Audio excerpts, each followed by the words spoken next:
থেকে 3টা question important রয়েছে, দুটো থেকে 3টে কোশ্চেন কিন্তু আসে আমাদের পরীক্ষাতে। আচ্ছা, দূষণ মানে আমরা প্রত্যেকেই জানছিলাম যে যেটা আমাদের ব্যক্তিগত জীবনে ক্ষতি করতে পারে বা আমাদের সামাজিক জীবনেও ক্ষতি করতে পারে, দূষণ আমরা তাকেই বলবো। এবং দূষণ হওয়ার জন্য দূষক দরকার।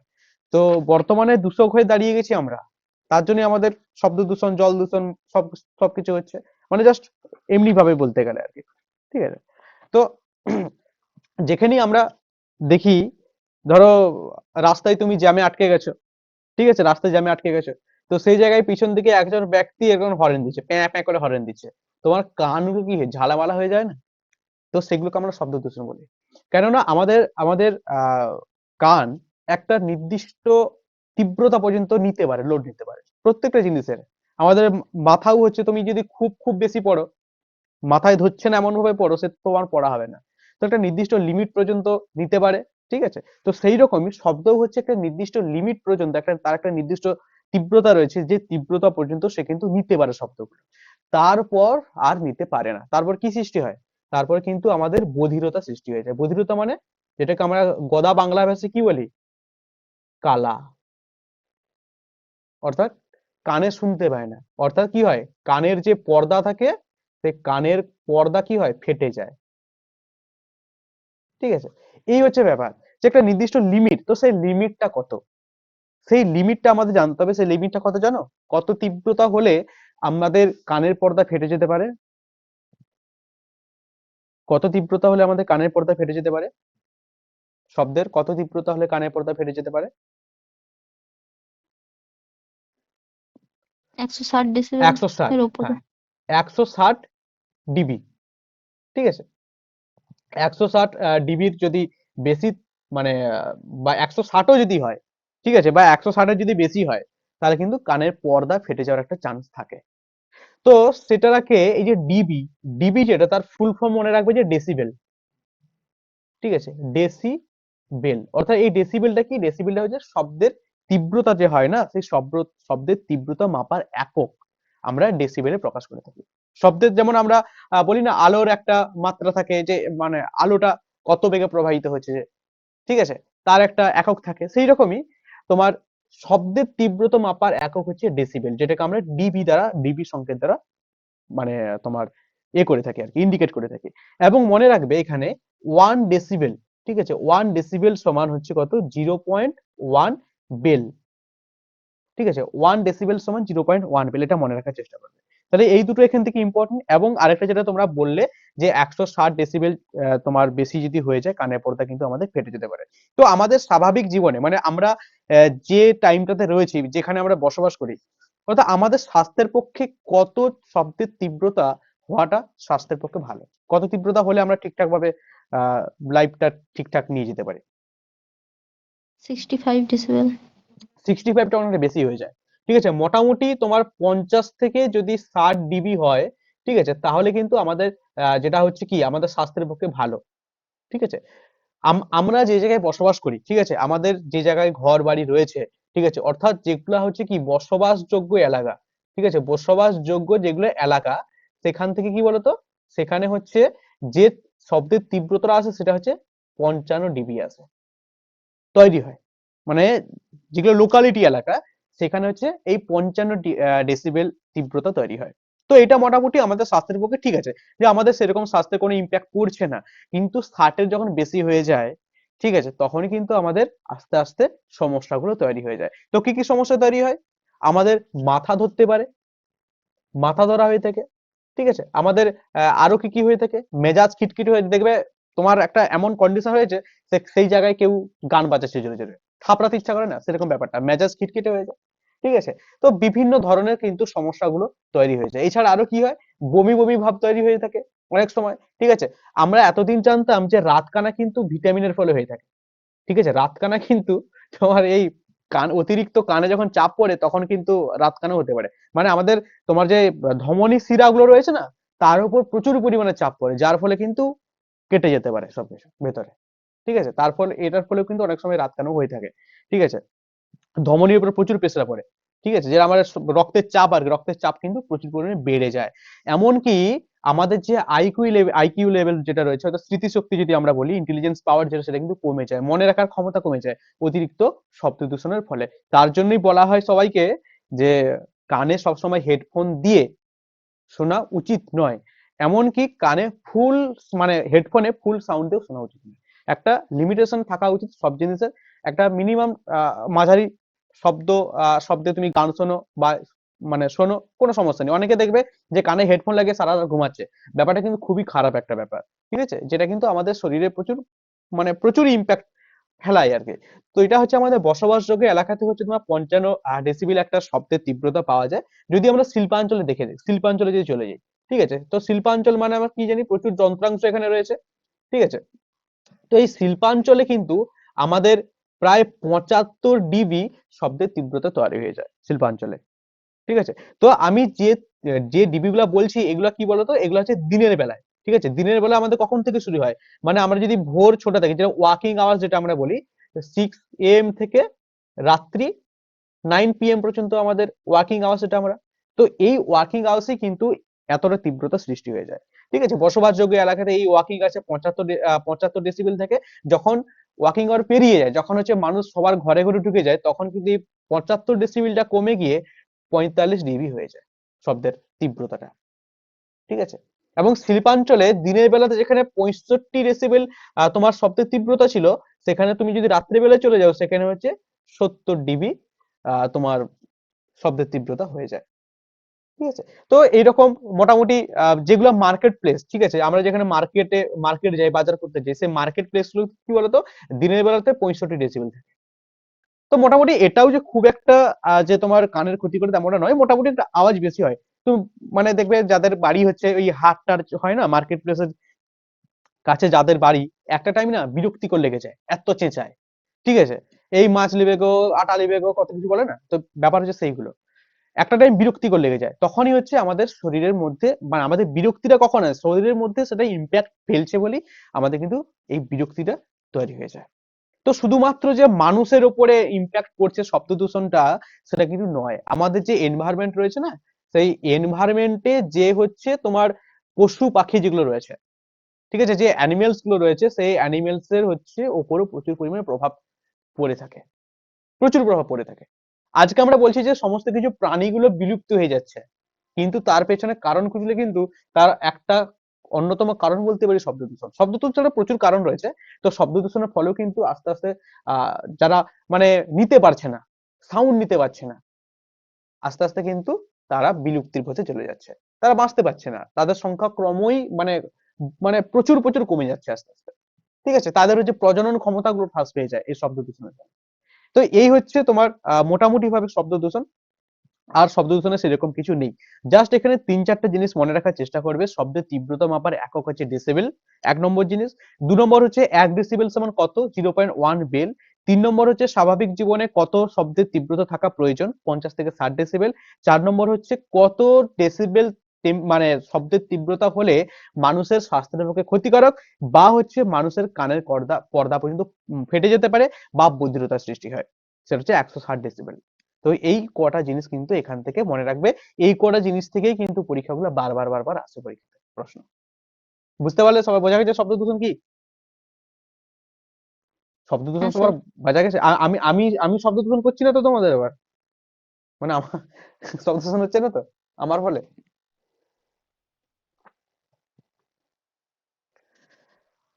আচ্ছা চলো, তো এখান থেকে এই কটা জিনিস মনে রাখার চেষ্টা করবে। তো হলুদ হয়ে গেল, এবার অন্য কিছু দেখা যাক। সাদা। চলো, আচ্ছা আরেকটা জিনিস, তোমরা বললে না কোশ্চেন কেমন হয়েছে, কোশ্চেনটা ঠিকঠাক আছে? মানে সহজ, কষ্ট, কঠিন, খুবই কষ্ট, বিভিন্ন, এবার রেটিং দেওয়ার ব্যবস্থা করতে হবে। রেটিং দেবো ভাবছি এবার, কেমন কি কোশ্চেন টোশ্চেন হয়েছে রেটিং। ডলির কোশ্চেন ঠিক আছে?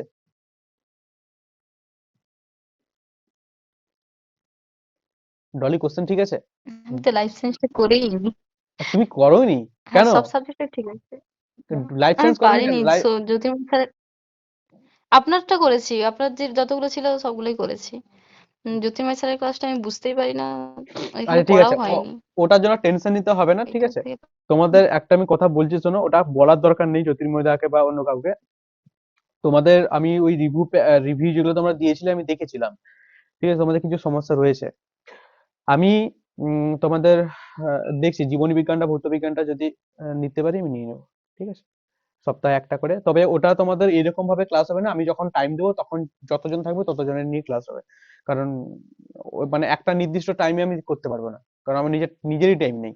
আমার যখন ফাঁকা থাকবে আমি তোমাদের বলবো, মানে 1-2 ঘন্টা আগে বলবো, তখন আমি করিয়ে দেবো। যদি তোমরা রাজি থাকো তাহলে আমাকে বলো, তাহলে আমি সেরকম ভাবে প্রিপারেশন নিয়ে করাবো। স্যার রাতেই করবেন করলে। হ্যাঁ, করালে আমি হচ্ছে তোমার রাতেই করবো, কারণ রাত ছাড়া আমারও টাইম না। রাতে রাতে একটু সমস্যা হয়ে যায়, দিনের বেলা হবে না তোমাদের কার? মানে ধরো দিনের বেলা, না দিনের বেলা না, দুপুরের দিকে করা হবে না? তাহলে রবিবার ছাড়া হবে না। রবিবার তো তোমাদের এমনিতে 2টা ক্লাস থাকে। হ্যাঁ, রবিবার সকালে দুপুরে। রবিবার দিন তোমাদের ইয়ে থাকে না, শুভজিৎ স্যারের ক্লাস থাকে যে, কখন কখন থাকে? তো রাত্রে 8টায় একটা, 9:30টায় একটা। স্যার আমার রবিবার হবে না, আমার পড়া থাকে। এই তো হয়ে গেল। কি করবো তাহলে? আচ্ছা, তোমাদের রেকর্ডিং দিয়ে দিলে তোমরা করতে পারবে, যাদের সমস্যা আছে? রেকর্ডিং দিয়ে দেবো তাহলে, যারা থাকবে থাকবে, ঠিক আছে। আর যদি কারোরই টাইম না হয় তাহলে আমি রেকর্ডিং দিয়ে দেবো, রেকর্ডিং করে তোমাদের পাঠিয়ে দেবো, তোমরা দেখে নিও, ঠিক আছে।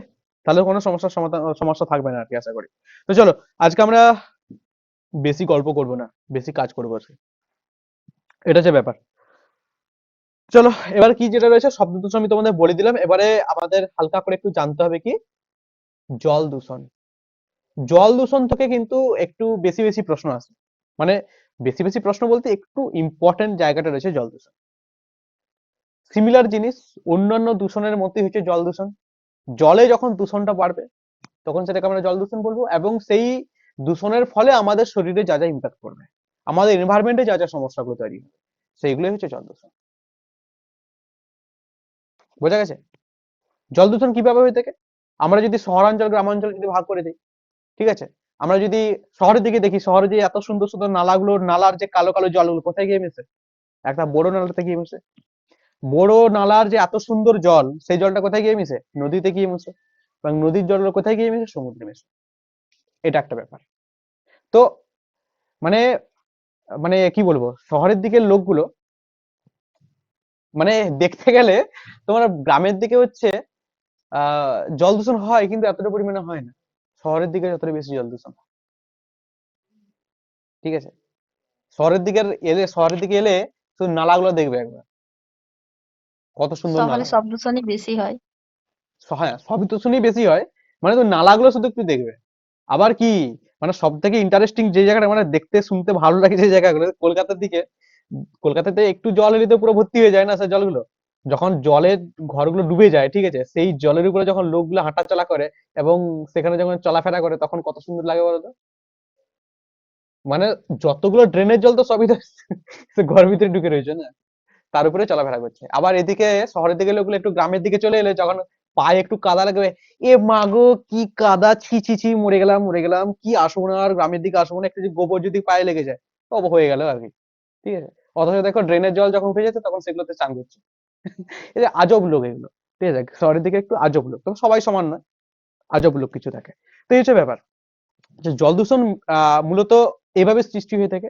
আরো অনেক ভাবে সৃষ্টি হয়ে থাকে, যেমন আমি যদি গ্রামাঞ্চলের কথা বলি, তো গ্রামাঞ্চলে কি হয়ে থাকে, আমরা কৃষি ক্ষেত্রে, মানে গ্রামাঞ্চলের জল দূষণে বেশি কৃষি কাজ থেকে হয়ে থাকে আর কি।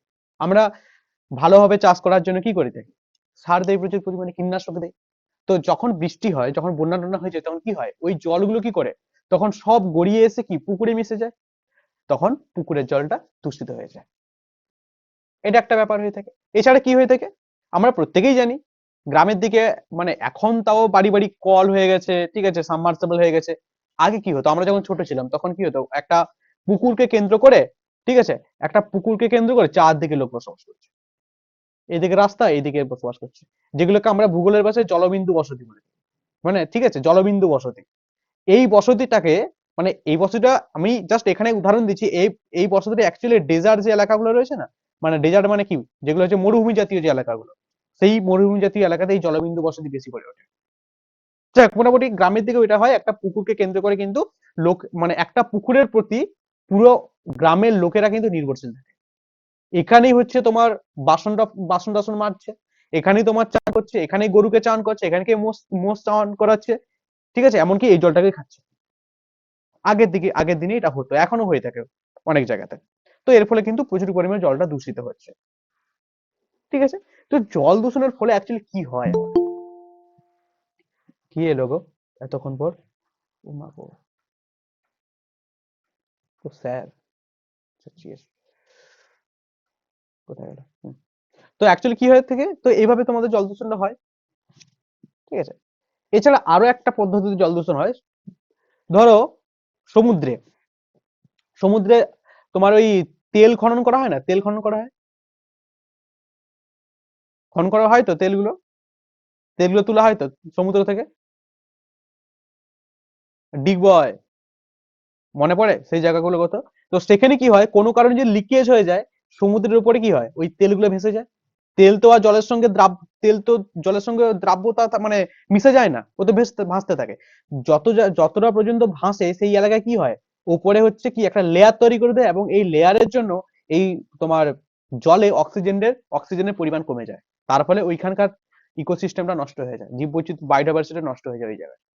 এটা একটা কারণ হয়ে থাকে, ঠিক আছে। এই কারণে তোমার জল দূষণ হয়ে থাকে। তো জল দূষণের ফলে অ্যাকচুয়াল কি কি সমস্যাগুলো তৈরি হয়ে যায়? আমাদের কি হয়, টাইফয়েড হয়ে যায় অনেক সময়, আমাদের কি হয়, আমাশয় হয়ে যায় অনেক সময়, জন্ডিস হয়ে যায়। প্রত্যেকটা কিন্তু জলবাহিত রোগ, জলের ফলে কিন্তু এই জিনিসগুলো তৈরি হয়ে যায়। আমাদের প্রচুর যাদের মানে তোমার চর্মরোগ অনেক সময় হয়ে থাকে, আমাদের মানে কি বলবো, কিডনির বিভিন্ন বিভিন্ন রোগ হয়ে থাকে, সবই কিন্তু এই জল দূষণের ফলে হয়ে থাকে। এগুলো কিন্তু মনে রাখার চেষ্টা করবে। বুঝতে পারলে কি বললাম আমি? হ্যাঁ স্যার। এখানে স্পেসিফিক কিছু নামগুলো তোমাদের মনে রাখতে হবে, যে যেমন হচ্ছে তোমার এই জল দূষণের ফলেই আর কি কিছু কিছু জিনিস তৈরি হয়ে থাকে, যেমন তোমার আমাশয়ের যে জীবাণুটা, তার নাম কি জানো? আমাশয়ের জীবাণু যে নাম আছে তার নাম কি? আমাশয়ের যে জীবাণুটা হয়, মানে আমাশয় যার কারণে হয় তার সেই জীবাণুটার নাম কি আমাশয়?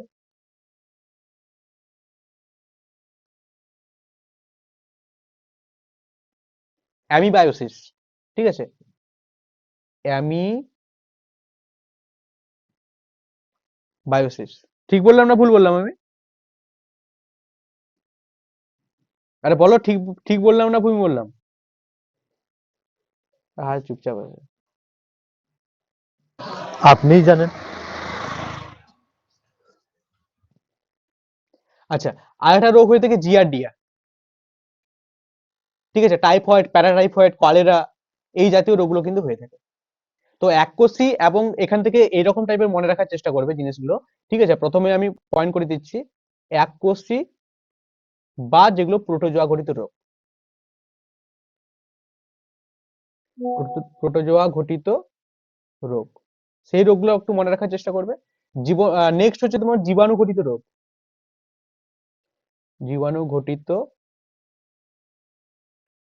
রোগ। নেক্সট হচ্ছে কি তোমার কৃমি ঘটিত রোগ, ঠিক আছে। নেক্সট হচ্ছে ভাইরাস ঘটিত রোগ,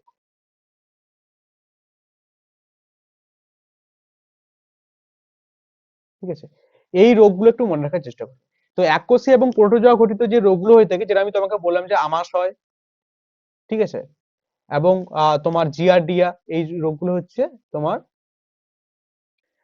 এককোষী বা প্রোটোজোয়া ঘটিত রোগ। নেক্সট হচ্ছে তোমার জীবাণু ঘটিত যে রোগগুলো, সেই রোগগুলো একটু মনে রাখার চেষ্টা করবে। তোমার টাইফয়েডের যে ভাগগুলো রয়েছে না, টাইফয়েড, যেটা তোমার প্যারাটাইফয়েড বা তোমার কলেরা, ঠিক আছে, এই জাতীয় রোগগুলোকে আমরা জীবাণু ঘটিত রোগ বলছি। এবং কৃমি ঘটিত যে রোগগুলো রয়েছে সেগুলো মনে রাখার চেষ্টা করবে। ফিতা কৃমি, আমরা প্রত্যেকেই জানি, ফিতা কৃমি, গোল কৃমি, ঠিক আছে। এই জাতীয় গুলো, মানে এই জিনিসগুলো মনে রাখার চেষ্টা করবে। এবং ভাইরাস ঘটিত রোগ যেগুলো হচ্ছে তোমার, যে ভাইরাল ফিভার গুলো হয় না অনেক সময়, ঠিক আছে, মানে হেপাটাইটিস, যেটা হেপাটাইটিস, ঠিক আছে, হেপাটাইটিস, হেপাটাইটিসের যে ভাগগুলো রয়েছে এ, ঠিক আছে, হেপাটাইটিস এ, তারপর ই, ঠিক আছে, তারপর এছাড়া পোলিও, পোলিও এই জাতীয় রোগগুলো কিন্তু সব কিন্তু জল দূষণ থেকে হয়ে থাকে, ঠিক আছে। এই জাতীয় জিনিসগুলো মনে রাখার চেষ্টা করবে। এবং আরেকটা প্রশ্ন পরীক্ষাতে আসে যে জল দূষণ তো হচ্ছে ঠিকই, এবং সেই জল দূষক মানে কি বলবো, জল দূষণ কোন কোন জীবাণুগুলো করে, যেটা এই যে জীবাণু ঘটিত রোগ যেটা বললাম না, জীবাণু ঘটিত রোগ, এই জীবাণুগুলোর নাম অনেক সময় জিজ্ঞাসা করে। যেমন সেই জীবাণুগুলো মনে রাখার চেষ্টা করি যে ভিব্রিও কলেরি, যেটা থেকে কলেরা তৈরি হচ্ছে, ভিব্রিও কলেরি, ঠিক আছে, তোমার ভিব্রিও কলেরি, যেটা থেকে কি তৈরি হচ্ছে, কলেরা, কলেরা অসুখটা তৈরি হচ্ছে, তার জীবাণুর নাম হচ্ছে ভিব্রিও কলেরি। এই জাতীয় জিনিসগুলো মনে রাখার চেষ্টা করো, ঠিক আছে। টাইফি, যেখান তোমার টাইফয়েডের, ঠিক আছে, বুঝতে পারলে কি বললাম, এই জিনিসগুলো একটু মনে রাখার চেষ্টা করো। তো এবার যেটা আমি আরেকটা ব্যাপার কি হচ্ছে, তোমাদের যেটা আমি ওই গ্রামাঞ্চলের কথা যেটা বলছিলাম, ঠিক আছে, গ্রামাঞ্চলের কথা যেটা বলছিলাম, গ্রামাঞ্চলে যে পুকুরগুলো রয়েছে না, এই পুকুরগুলোতে কি হয় বলতো, এই পুকুরগুলোতে হচ্ছে আমরা কি করে থাকি, ধরো রাসায়নিক সারটার এগুলো করলাম, ডিটারজেন্ট কি করলাম, দিয়ে এখানে এসে ধুয়ে দিলাম, সারের যেগুলো ধুয়ে দিলাম অনেক সময়, এখানে প্রচুর পরিমাণে বর্জ্য পদার্থ মানে নিক্ষেপ করা হয় এই জায়গাগুলোতে, পুকুরগুলোতে। তো সেখানে কি হয়, সেখানে একটা দূষক, একটা কি বলবো, মানে ইয়ে লক্ষ্য করা যায়, দূষক পদার্থ একটা লক্ষ্য করা যায়। সে কি করে, সে হচ্ছে এই জায়গাটাকে টোটালি দূষণ করে দেয়, যেটাকে আমরা কি বলি, ইউট্রোফিকেশন বলে থাকি, ইউট্রোফিকেশন। এই ইউট্রোফিকেশনের ফলে কি হয়ে থাকে বলতো, এই ইউট্রোফিকেশনের ফলে শৈবাল গুলো তৈরি হয়ে থাকে, এবং তার ফলে কি হচ্ছে, অক্সিজেনের পরিমাণটা প্রচুর পরিমাণে এই জলে কিন্তু কমে যাচ্ছে, অক্সিজেনের পরিমাণ প্রচুর পরিমাণে কমে যায়। তার ফলে কি হয়, অক্সিজেনের পরিমাণ কমে যাওয়ার ফলে এই মানে পুকুরটাতে বা এই জলাধারটাতে যত প্রজাতির যে মাছ টাছ যা কিছু থাকে সবাই কিন্তু মারা যায়। এটা কিন্তু মনে রাখার চেষ্টা করবে। এই ইউট্রোফিকেশনের ফলে হচ্ছে কি হয়, অ্যালগি, তোমার ওই কি বলে, অ্যালগাম ব্লুম, এটা তৈরি হয়ে থাকে। কচুরিপানা যে তোমার যেগুলোতে হয়ে থাকে, তুমি দেখবে যে পুকুরগুলোতে কচুরিপানা হয়ে যায়, সে পুকুরগুলোতে কখনো সূর্যের রশ্মি নিচের দিকে ঢুকতে পারে, ঢুকে না, কখনোই ঢুকে না। তো প্রচুর পরিমাণে যখন হয়ে যায় না, তখন ওই জলের মধ্যে আর অক্সিজেন থাকে না। আর সেই যে আমরা যে অক্সিজেনের কথা বলছি, এই অক্সিজেনটা মাপা হয় কার দ্বারা, ডিওমিটারের সাহায্যে, যেটা আমি তোমাদের গল্প বলেছিলাম আগে। কতটা পরিমাণ অক্সিজেন থাকা উচিত বা কতটা পরিমাণ অক্সিজেন রয়েছে, সেটা কিন্তু মাপা হয় এই ডিওমিটারের সাহায্যে, ঠিক আছে। এই জিনিসটা একটু মনে রাখার চেষ্টা করবে, ডিওমিটারটা কি, বুঝতে পারলে না বুঝতে পারোনি?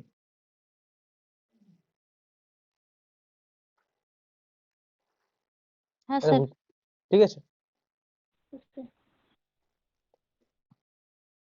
এবং স্যার জলে ইউট্রোফিকেশনের ফলে, হ্যাঁ বলো বলো। হ্যাঁ বলছি ইউট্রোফিকেশনের ফলে কি হয়?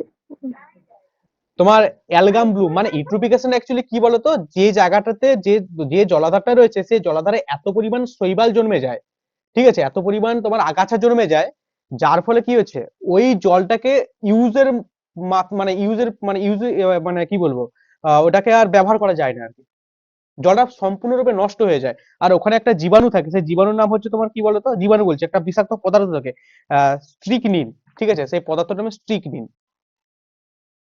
স্ট্রিকনিন একটা বিষাক্ত পদার্থ কিন্তু ওই জলটাতে প্রচুর পরিমাণে ছড়িয়ে যায়, যার ফলে কিন্তু এটা তৈরি হয়, মানে শৈবাল আগাছা প্রচুর পরিমাণে বৃদ্ধি পেয়ে যায়, ওখানে আর তোমার জল আর দেখা যায় না, শৈবালে ভর্তি যে পুরো পুকুরটা, যার ফলে এই সমস্যাটা তৈরি হয়ে যায়।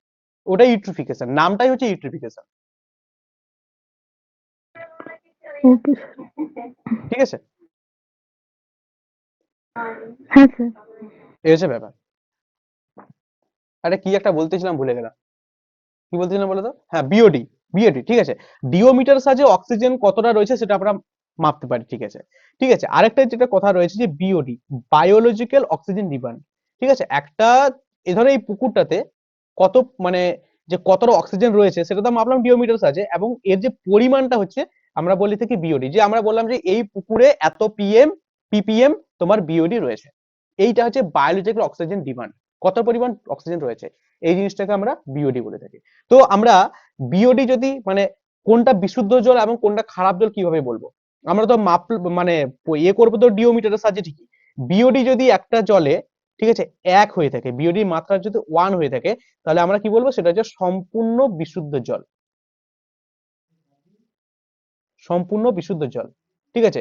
যদি বিওডির মাত্রা যদি 3 হয়ে থাকে, ঠিক আছে, তাহলে মোটামুটি একটা ভালো জল, মোটামুটি ভালো জল বলতে পারি আমরা সেটাকে, ঠিক আছে। যদি আমরা দেখি বিওডির মাত্রা যদি তোমার 10 হয়ে যায়, তখন সেটাকে আমরা কি বলবো? দূষিত জল, দূষিত জল।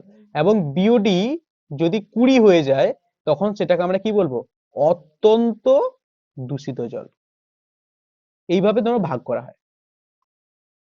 অর্থাৎ বিওডি 1 এবং বিওডি 3 কে তুমি খেতে পারো, ওটা খাওয়া যায় মোটামুটি, সমস্যা হয় না, ঠিক আছে। বিওডি যদি 10 বা 20 হয়ে যায়, তখন সেটা কিন্তু খাওয়ারের পর্যায়ে থাকে না, সেটা কিন্তু আমাদের শরীরের ওপর প্রচুর পরিমাণে প্রভাব বিস্তার করে। অর্থাৎ এই জলগুলোতে পিএইচ এর মাত্রাও ঠিকঠাক থাকে না, ঠিক আছে। এই জলগুলোতে তোমার অক্সিজেনের মাত্রাও ঠিকঠাক থাকে না, এই হচ্ছে ব্যাপার। তো এখান থেকে আমরা বুঝতে পারি কোনটা জল খাওয়া উচিত, কোনটা স্যার আমাদের শুনতে পাচ্ছি না। খাওয়া উচিত না। এই শুনতে পাওনি? কার কার প্রবলেম হচ্ছে? শুনতে পাওনি? হাই হাই, আচ্ছা স্যার। কেটে কেটে আসছে। কেটে কেটে আসছে? হ্যাঁ স্যার। হাই হাই, ওয়েট ওয়েট ওয়েট, এসব অলক্ষণের কথা কেন বলো? সবার কি একই সমস্যা হচ্ছে? এখন ঠিক না আছে। স্যার, আমাদের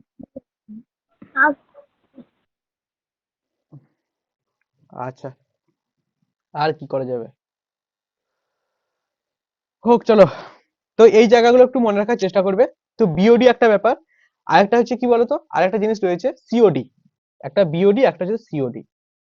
সিওডি, সিওডি জিনিসটা কি জানো? এখন স্যার কথাটা কেটে শোনাই না। কি বলছো? ক্যাশ অন ডেলিভারি নাকি? হ্যাঁ, cash on delivery. C, C তে হচ্ছে ক্যাশ, ওতে হচ্ছে অন, আর ডি তে হচ্ছে ডেলিভারি, ক্যাশ অন ডেলিভারি।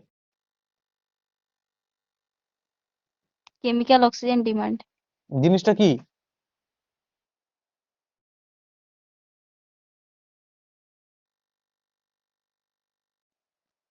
বলো, জিনিসটা কি বলো? সে তো আমি বুঝলাম যে কেমিক্যাল অক্সিজেন ডিমান্ড। সি তে হচ্ছে কেমিক্যাল, ওতে অক্সিজেন, আর ডি তে হচ্ছে ডিমান্ড। জিনিসটা কি বলো?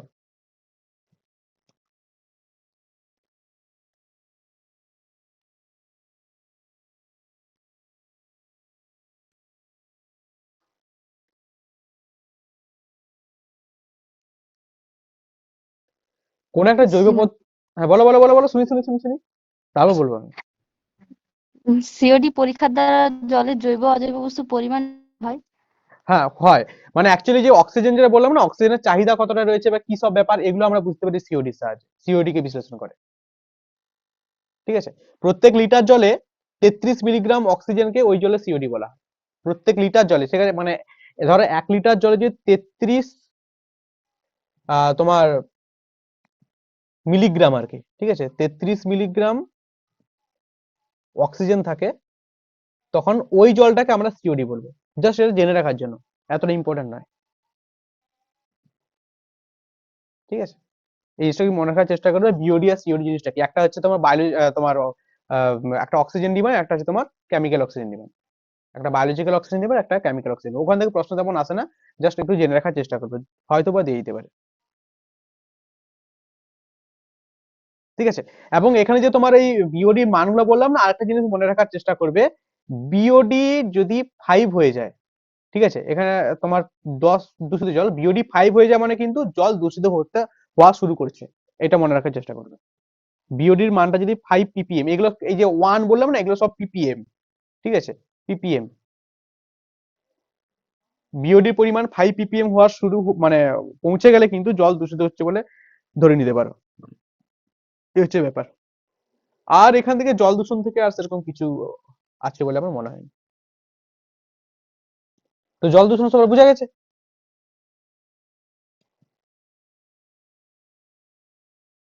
কি গো, বোঝা গেছে না বোঝা যায়নি? হ্যাঁ স্যার। তো এই যে জল দূষণ, ঠিক আছে, তো জল দূষণ যখন আসছে, এখানে কিছু কথা বলে নিই আমি। তো জল দূষণ তো হচ্ছে ঠিকই, জল দূষণ হচ্ছে সেটা আমরা বুঝতেই পারছি। তার জন্য কি হচ্ছে, নিয়ন্ত্রণ তো করতে হবে, শুধু তো জল দূষণ করলে আমাদের হবে না। তো সেই জল দূষণ নিয়ন্ত্রণের জন্য অনেকগুলো আইন বেরায়। জল দূষণ নিয়ন্ত্রণ আইন, সরকার থেকে কিছু আইন তৈরি করে। কি কি? জল প্রতিরোধ ও দূষণ নিয়ন্ত্রণ আইন।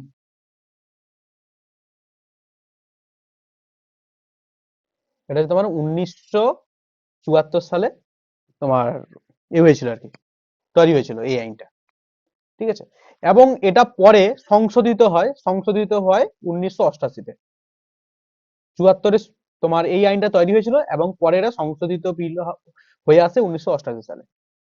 তারপর আবার একটা আইন তৈরি হয়েছিল এই জল দূষণের উপরে, সম আইন বলা হয়, সেটা হয়েছিল কত 1977-এ, এবং সেটা আবার সংশোধিত হয় 1991-তে। মোটামুটি এই জিনিসটা মনে রাখার চেষ্টা করো, 1974 সাল জল প্রতিরোধ এবং দূষণ নিয়ন্ত্রণ আইন হচ্ছে 1974।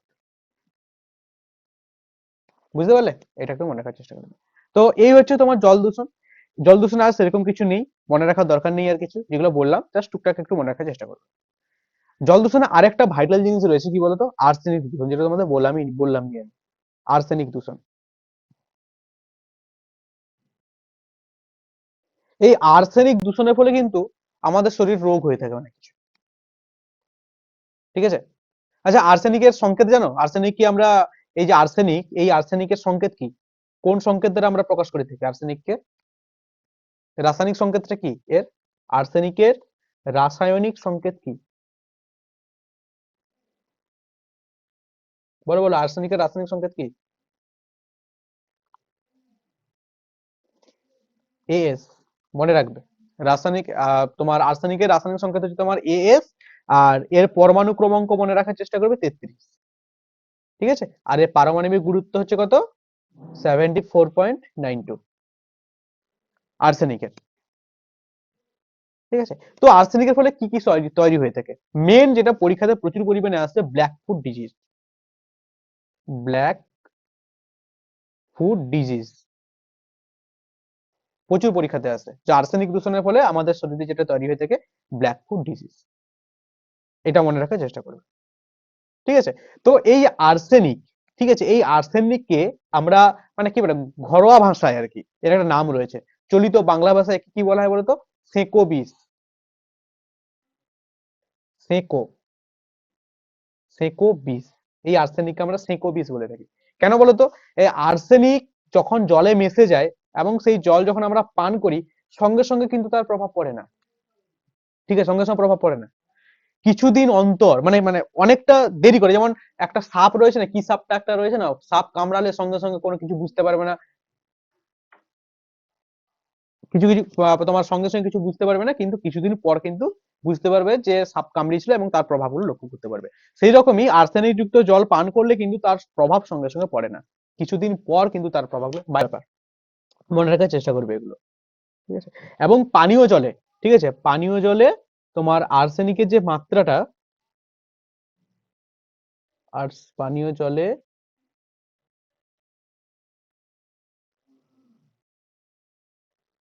আর্সেনিকের মাত্রা হচ্ছে 0.05 এর সবসময় বেশি হয়। এটা একটু মনে রাখার চেষ্টা করো।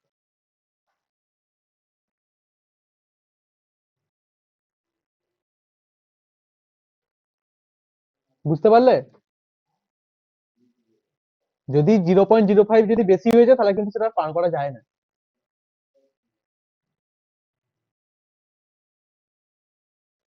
এই হচ্ছে তোমার জল দূষণের মধ্যে পড়ছে। আর একটা যেটা রয়েছে, মাটি দূষণ।